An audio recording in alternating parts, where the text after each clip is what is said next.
When I go in the studio, I go in there to challenge myself. You know what I'm saying? I don't go in there and try to rhyme the same words that dudes be rhyming in every rap. And a lot of dudes, they get in there and they are rhyming their words, but they not really saying nothing. It's just a whole bunch of mumbo jumbo and there's lyrical, lyrical, chirical, miracle. You know what I mean? And nobody want to hear that shit. You know what I'm saying? People want to hear music that they get something. I mean, you know what? People do want to hear that shit, but my audience, they want to hear something where they could take something from. You know what I'm saying? Not just hear a bunch of lyrical shit put together that don't mean shit.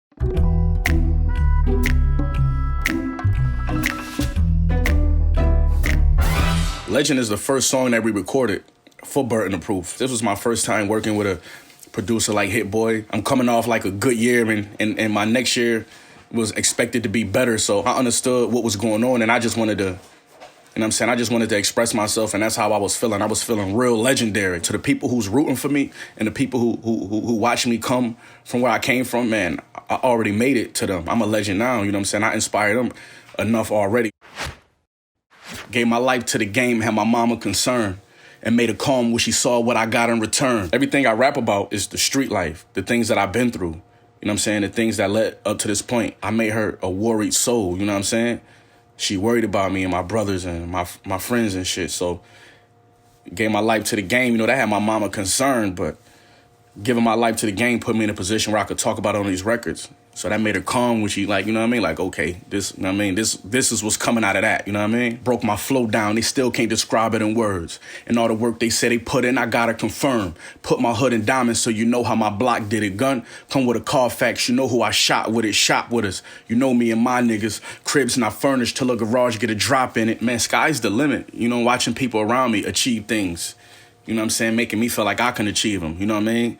Watching West do what he do, watching Conway do what he do, you know what I'm saying? And he's just my family. And watching them dudes reach certain heights put me in a mind frame where I didn't want half of it. Half of it wasn't enough, you know what I'm saying? We coming for everything, you know what I mean? And it's possible, and everything is for the taking. Crib not furnished, like, okay, you get the crib, you get all that, the white picket fence, but you need a drop in there too. We want everything. We just not satisfied with just part of it. We want everything, you know what I mean? And now I want nothing for free. They ain't know me then, but they checking now. The best player getting drafted in the 7th round. I learned rules from the streets and wrote them lessons down. I know 155,000 weigh like 7 pounds. I feel like the best player who got drafted in the 7th round because, you know, I kind of like made my rounds in this business before. Not to the extent that I'm doing now, but I kind of been around during the mixtape era, and I done opened up for a lot of these artists. So a lot of these artists I done already crossed their paths. It's just like the NFL shit. It's like Tom Brady, he didn't get drafted to the 7th round, but he was at the NFL Combine with everybody else.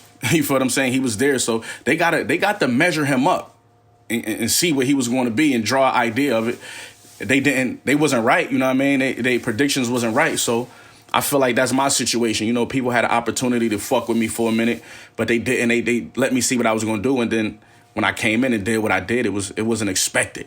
You feel what I'm saying? It wasn't expected. I'm a 7th round draft pick. You know what I'm saying? I'm a 30-something-year-old guy from Buffalo, New York, rapping over East Coast beats. You know what I'm saying? Said I'm going to be a legend soon. Shit, I'm a legend now.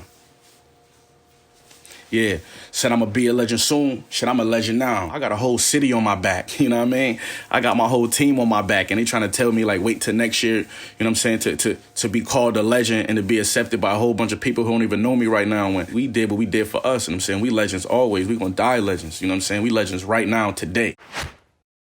50,000 in the draw at the W with some bitches. And every time we score, it's a W for the villains. I'm somewhere in the hood, elbow rubbing with all the dealers, saying because of you, we ain't been as comfortable in a minute. A lot of people feel like I'm speaking for them, man. You know what I mean? And I love that. When people tell me that, like, yo, I'm really in these situations. I heard how you said that, bong, bong, bong. That mean everything to me. You know what I mean? I love the support. I beat a lot of charges. This money, you got a part, and I'm a boss, so my hoes too bougie for Olive Garden. Yeah, rap circles around niggas, that's my department. I put a block in the trunk soon as I got tired of talking. Money don't make you solid. It just make you 10 times more of the person you are before you got it. I learned that lesson from being around people who were successful.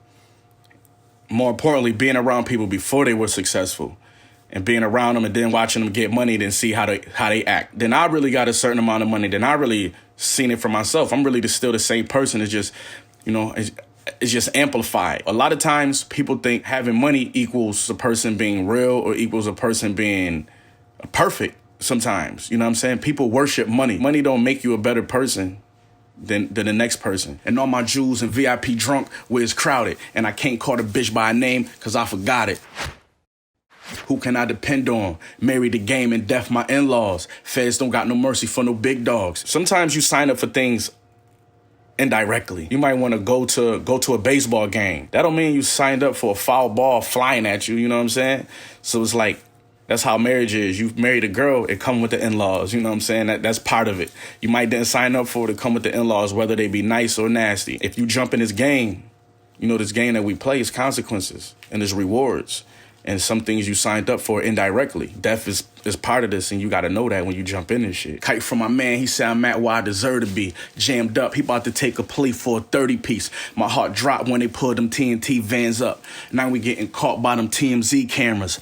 Barely made it, we succeeded with the least chances. My team got a will strong enough to beat cancer. Masters in dope. Before that, I had a bachelor's in coke. I'm like Ali, I fight better with my back on the ropes. Labels, I passed them up, it's like they after the flow. And my legacy, it's like they want a fraction of both. Nah, I was good on myself. That's how I'm betting now. If you're an aspiring artist in the music world, right, and you're trying to navigate your way through if it's a good decision to deal with a label, or if it's maybe not, or if you don't know if the label's really got your back, you got to do what you do with anything you're skeptical about. You got to ask a million motherfucking questions. You got to call the people who got experience in those type of things. Like, yo, I had to talk with these people. What you think about that? Or like, yo, I had to talk with these people. What you think about that? And they going to tell you everything you need to know. And you're going to have the rundown besides label execs just smiling you in your face, telling you everything going to be perfect.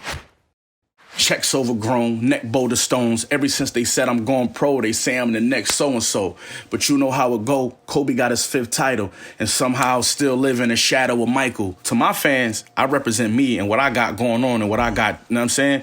But, you know, to the people who trying to slight me, oh, man, he sound like, you know what I mean? Oh, well, he only on because of this. Well, if he didn't have this situation, that's what people who really not your fans, who really don't support you, that's the shit that they say. And basketball, you know, people always had that talk. You know, MJ fans, you know, they gonna slight Kobe. The LeBron fans, they gonna slight Kobe. But, you know, Kobe did what he had to do for him. He proved his legacy. So you can't compare his legacy to nobody else's but Kobe's because his path was different from LeBron's, Mike's, Magic's, Birds. Before it's over, give a nigga his credit.